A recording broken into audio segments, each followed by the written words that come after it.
Okay, hello everyone.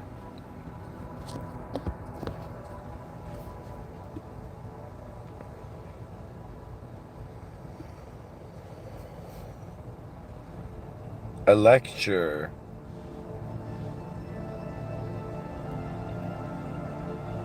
on the hidden lives behind our faces.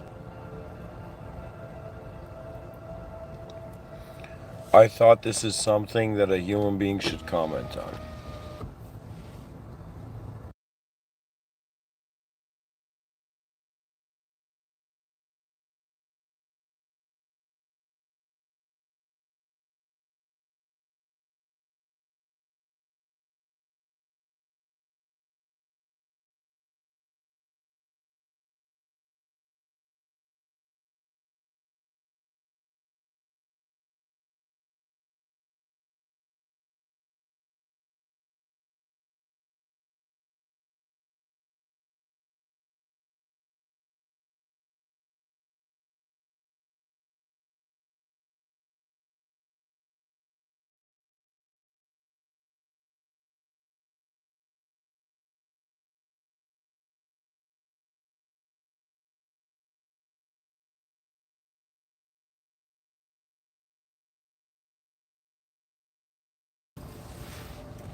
To begin,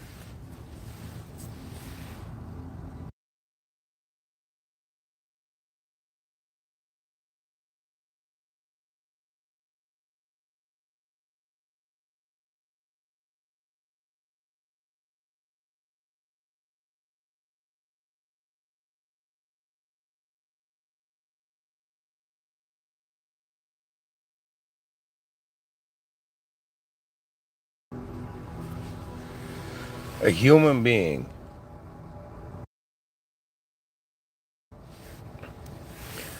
a human being in 2024 has decided to speak about the human dimension in the Milky Way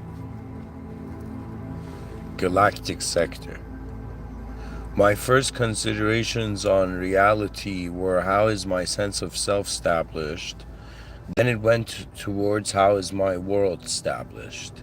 Then it came to what sort of energy is required to live a life. And the more I lived on this earth, the more I began to realize the effect, the influence, or the presence, the remaining presence of systems before I was born. So it's kind of like we're living inside the efforts of the minds of the human beings that were here before us. Reality became a sort of place, and this place had its own context.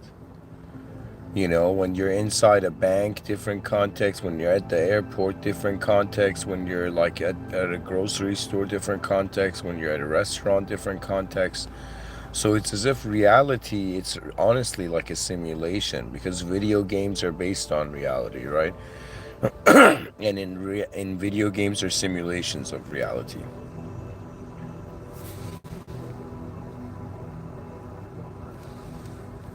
So in simulating reality, we feel reality is not reality.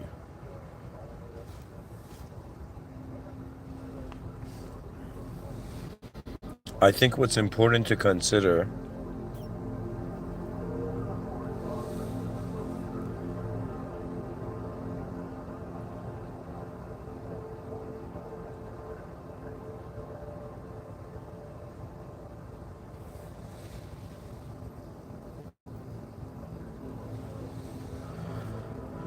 is that the human being, so pretty much in my life, I don't know how to summarize this up, but like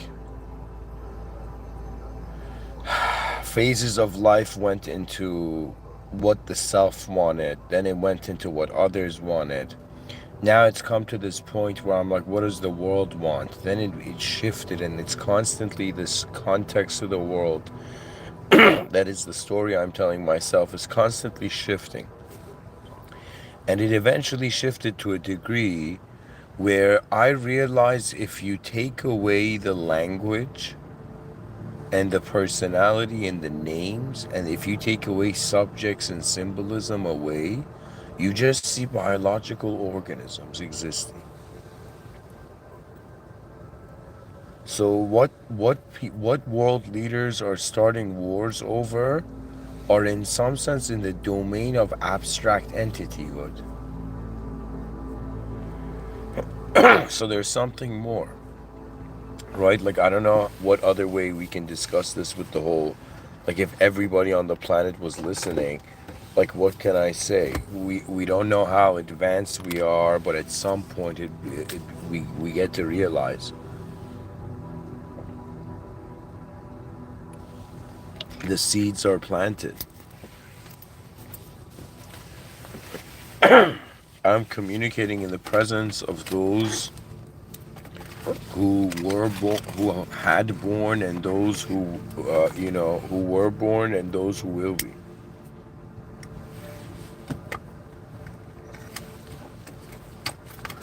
What is the meaning of life really, right? Like, eventually you get close to that question and you realize either the self changes or the world changes.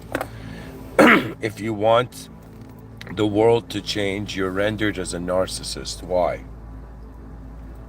Because we're like, this person didn't adjust himself to 2024, he instead adjusted himself to 2724.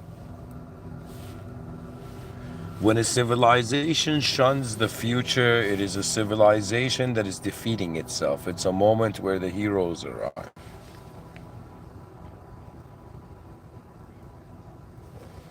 It's all about, like, even if you go look into philosophy, let's say Immanuel Kant, at some point you see there's a universal ethics to things. So what does that mean? What separates us from, like, what's the difference between a human being drinking a cup of coffee in a coffee shop and like a vicious animal, like killing another animal in the jungle?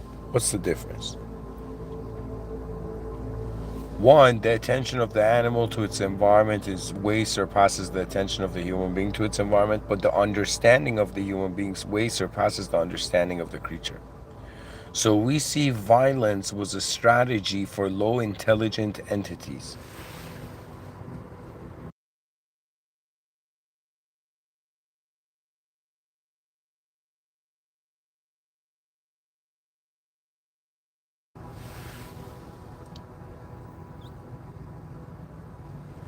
Now we have come to the point where we're like, what is the potential of every energy? Like, it's honestly, there's something called human energy, and it constitutes the attention of 8 billion human beings to the greatness of their future. So now this talk is a kind of bit Jungian because we're trying to look at the psyche. And we're trying to wonder, okay, there's a human being. This human being has a biological face. They also have a personality, backstory, all of this. But what is the potential, like, what hidden life can we be living behind our eyes that others don't know? And when I look at people everywhere, I can see, based on how intensely they're alert of their environment, of how serious their life is.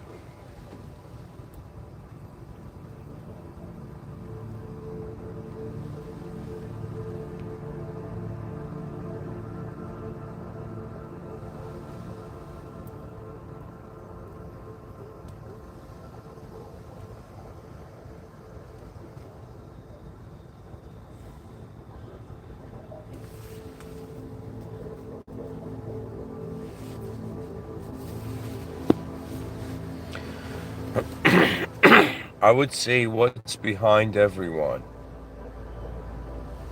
behind every face of the modern human being, is actually a freedom to be a self that they have no idea what it is. We all want freedom, but we don't know for who or for what kind of who, for what sort of self are we living? For what future version of yourself are you walking towards, right? So what I've realized is that, okay, first we got to look at the situation. We got to turn on eagle vision. The eagle has to look at the forest from the whole, look at the forest from the sky, look at it in one moment rather than just being on a branch.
Honestly, guys, this lecture is kind of like my midnight thoughts, so it's a very relaxed lecture.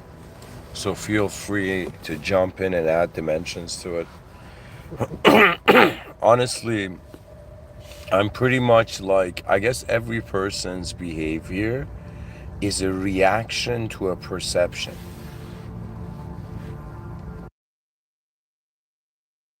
So whatever I do has a meaning to myself. When I do it in front of others, that meaning literally multiplies.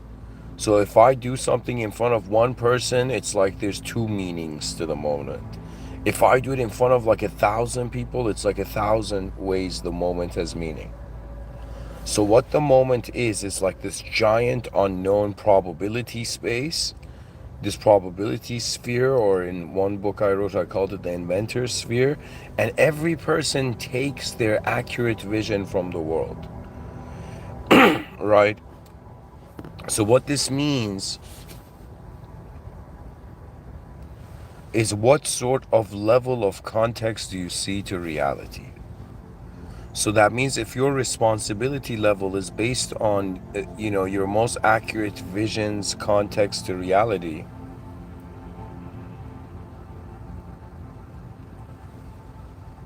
I pretty much have this vision. The past is past. The present, is just happy to be here, and the future is where everything's at.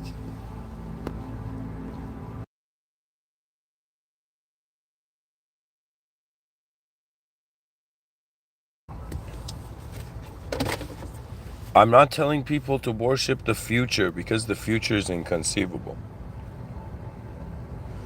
I'm just saying, with what sort of internal vision are you animating or reanimating your moment? Pretty much it all goes down to a value system. Human beings have value systems, right? So based on my experiences, I'm like this human being who I'm like, wait a minute. Okay, if future human beings, it's what's crazy is I realized how ignorant I was about really advancing the world until you're actually thinking of having children, right? Like that's when you're like, okay, where are these children like entering? Like what kind of world are they entering?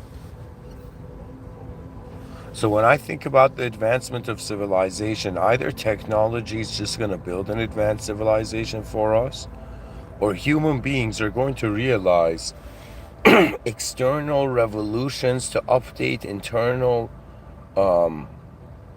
internal evolution of the mindset of man is crucial. It's as if like, what's the story on earth, right? Like honestly, we've reached this point where if I'm like walking in the park with a cup of coffee and my notebook, and an extraterrestrial lands down and it's like, yo, human being, We've chosen you. Tell us in like a couple sentences, what is the story of humanity?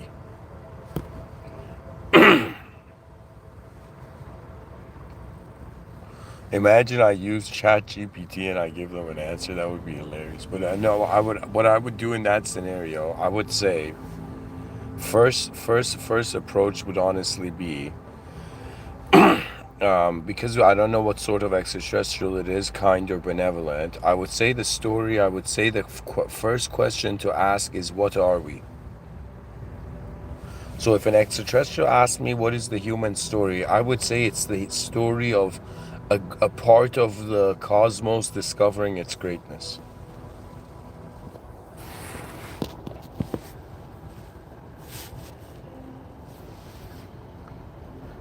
Okay, somebody in the chat section has asked the question. A question has journeyed up to the mountain peaks beyond the clouds mountain peaks of this, you know, lecture. So if we're all providing inputs into the same developing system of information, what do you think the possibility or value is of input into the system from non-physical matter reality? Okay, so because I've had a return to faith, my answer is going to be, in various ways, but ultimately it's one answer. My first answer is I don't know, because it's not in my hands. If you were asking a question about a realm in my control, I could give a complete response. But what I think as a probability could happen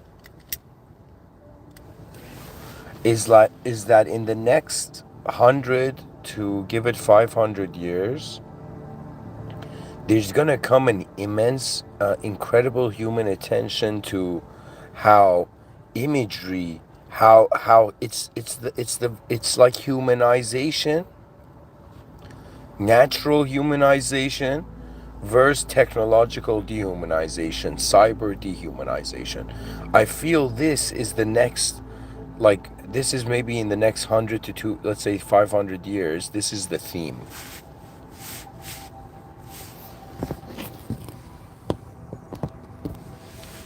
I don't know if that helped.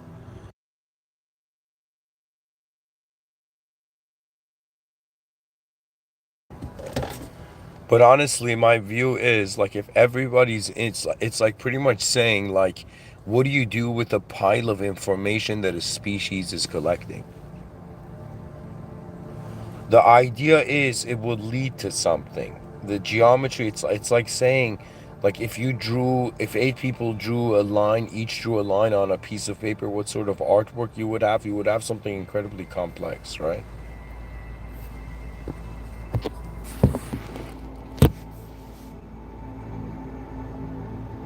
Yeah, guys, feel free to ask anything. I'm entertained by the challenge.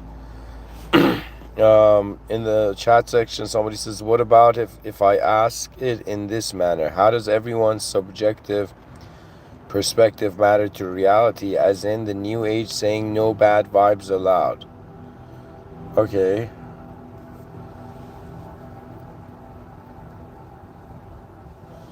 okay, that's a very interesting question. So you're asking, what what is the value of all these human beings that have lived on earth having psychological lives? Where is the geometry of our inner lives going? One approach is to claim it and say it's like always there within us. One approach is to say no. What we find is a consciousness in a world where it's changing. So to your mind, the content of your mind is not you, because it can select. That means if somebody asks you when you're in a bad mood who you are, there is a free will selection of an answer. If somebody asks you in a good mood who you are, there's a different type of self. So the human being is actually not just like how you don't have the same body as you had 10 years ago. It's like the body is changing at a certain pace, but the mind is changing in accordance to where attention goes. So when somebody speaks about so many different topics about inside one topic, It's like that topic has turned into a landscape. It's a scenery, right? So the value of the inner realms is that it's like input. I think it has a geometrical value to me, that like it's as if, like, think of it this way. Everything is trying to get better. So the what is happening to the human being could be the symbiosis with the entity that is trying to get better. I don't know. The mystery of the human being is like, yo, we found a place to plant our flag. We're like, they're like, what are you? We're like human beings. Nice. Flag planted. But in reality, human intelligence, its interference, the benevolence to allow genius to create next level backup systems. So if we fail, we got protection. Like, you know what I'm saying? We got guidance, right? So the idea of an advanced civilization, it's as if you had 10 people on an island, what is the most advanced thing they can do? If you had 8 billion people on a galactic island called Earth, what's the best thing they can do? The future is all about what will be the great human performance before there is no opportunity for human beings to control their destiny. Then see, there is an escapism. For me, the reason, I don't want to talk about metaphysics too much, but the idea of there is something greater than you. That means, imagine one day you realize you were worshiping yourself your whole life. And then you realize, what if there's something more? And your attention saw the world without wanting anything from it. And that you felt a strange freedom. You felt a freedom that reality could be as it is. So you can see as you are. Right? So sometimes you could be a very able being, but if you don't see the ability, it doesn't happen. It's like somebody who knows the violin and they ask, does anybody know how to play the violin? And the person's shy, right? If somebody's saying, where's the inner realms going? I think where our imagination is being used to create cyberspace. This might be a bizarre thing to say. I feel our minds are just in the game of creating worlds while they're in them.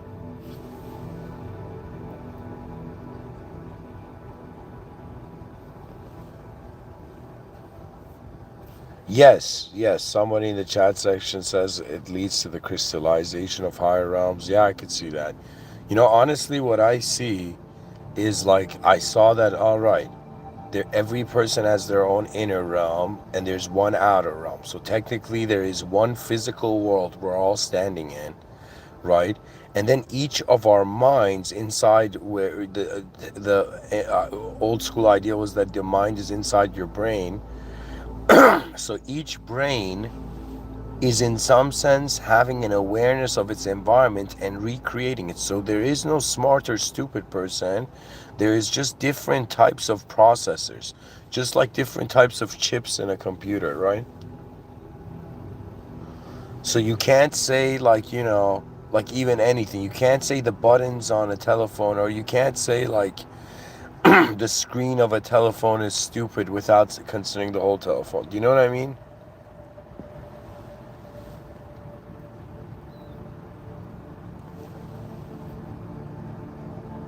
So what I'm trying to say is, when human beings wake up, this whole enlightenment thing, I think it's to wake up the human being into like, yo, your whole life you thought you were your name. You thought you were a thought. You thought all these ideas that every day you wake up it was new. But once you really pay attention to it, you see that every night when you go to sleep, your psychological server, the psychological dimension to your life, logs off. So you doze off into sleep. What does that mean? That means you are not a psychological, individual, egoic construct. You're not a self when you're in deep sleep. So this means that it's like the person's like, yo, what's another moment where you haven't been yourself? Yeah, every time I sleep, there is no sense of self there. Let's say you sleep without dreaming. So we are not obviously the self, right? So it's like, yo, man, what is this? I thought I was this idea of myself, but I sleep every night and the idea goes away. So existence is present in a deeper way than human psychological experience, which is kind of like a dolphin jumping in and out of water. You log into the conscious waking state in the morning, there's an idea of yourself, there's an idea of a world you're in. Based on the quality of that idea, you have a quality of a sense of self. Your emotions are based on how your analysis of your future is really.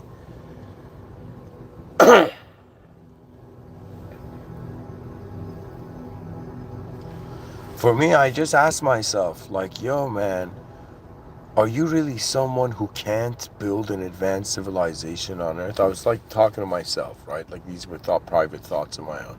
I'm like, yo, are you saying you really can't, like set up, like throw one domino of advancement and then go relax, right? And I always thought, like, okay, the idea is not, oh my God, this one person is advanced. No, no, no. There is an advanced being cannot know they're advanced until they're in the most advanced world. So unless we build the most advanced civilization, we will not know how advanced of a being we are. So think of it this way: I've made the advanced civilization, an advanced being contingent on being on an advanced civilization being its true state, like a lion in a cage, right? That's like trying to be an advanced being in an unadvanced world, and then it's like a lion outside of a cage, right? So we uncage the species from emotional suffering from the past and ignorance in the present. Let's say um, conditioned ignorance in the present, and it's trying to be like, yo, man, all these parents having kids, like, just look at your kid and be like, son, I have brought you, I have I have brought you into a world where nobody knows what's going on, and go advance this world, son. Like, if parents just said that to their kids, do you know what kind of an advanced world we'd be? And the son would be like, why? Why should I advance this cruel world, Pop? You know?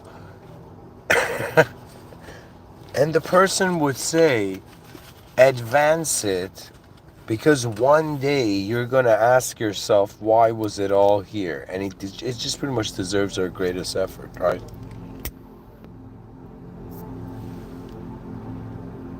So there goes the whole inspiration, motivation for a better world angle. Like, just it's a better world. Like, imagine, like, wherever you are, imagine there was something better.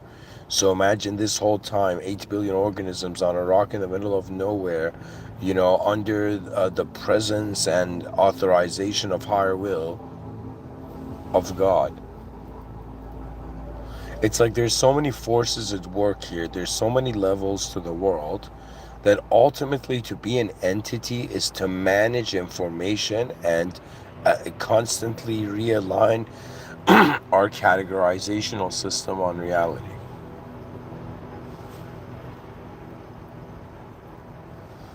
Like you, like, guys, there's moments where I'm starting to get like feelings, like where I see inner visions of myself in, like, yo, man, I could see myself working in a space station.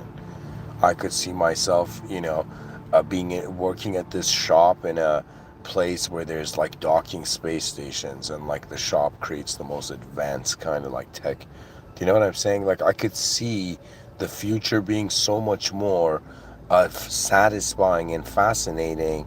And because it's different than nature, whenever we come into nature, we will relax. The purity of nature. If we get technology to protect nature, that's a win-win. Neither technology defeats us and nature's protected.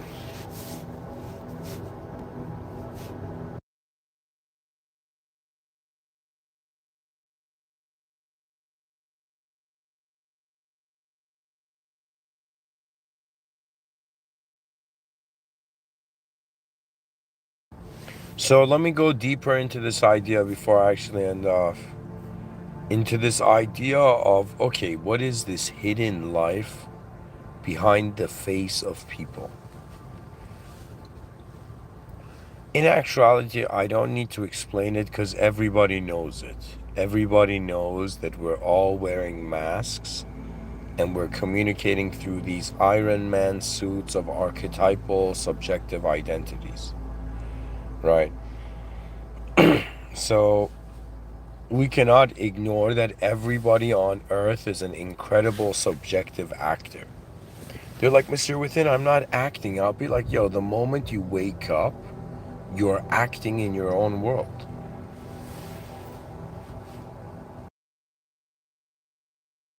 The only difference is you're an actor, but you're also the director. But when you become religious, you realize there is a greater director. So your directions are aligned to what sort of character leads to a better reception of reality. I don't know how else to say it. So I could say this. Let me try to see it myself. So if I was to wonder, all right, right now I'm inside this car. In front of me, I see a tree. I gotta find a singular point to start it off. So I'm looking at this tree. I ask myself, okay, who is looking at this tree inside this car? So I first see, what do I got? I see there's a biological body of an organism. There's a physical existence. And then I see at the same time there's a physical existence, there's this thing that's noticing I'm here. There's something that is asking the question of what am I before being anything. So that's kind of like in the domains of the mystery of consciousness, how there's a question mark here. But anyways, so I'm asking the question, who's looking out through my eyes at this tree? I know the tree is a known variable. My eyes are a known variable. My body is a known variable. The world to a certain named range is variable, right?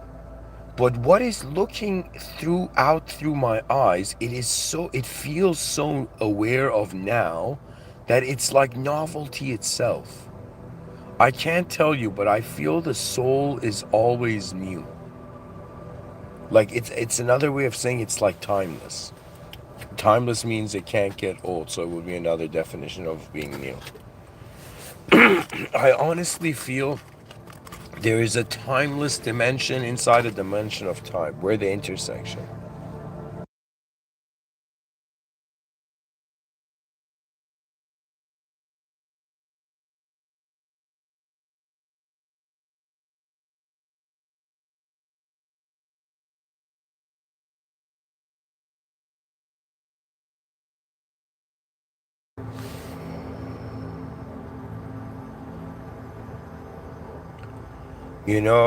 It's a matter of either tuning your antenna towards, the reception of an ultimate clarity, or to pretty much be like, all right, every human being has to feel like they're carrying the weight of their species. We have to get the individual to care for the collective so the collective advances to a point where the burden is not on the individual. So the individuals need to just build an advanced civilization, and then the advanced civilization will build itself to the degree that we can all just relax.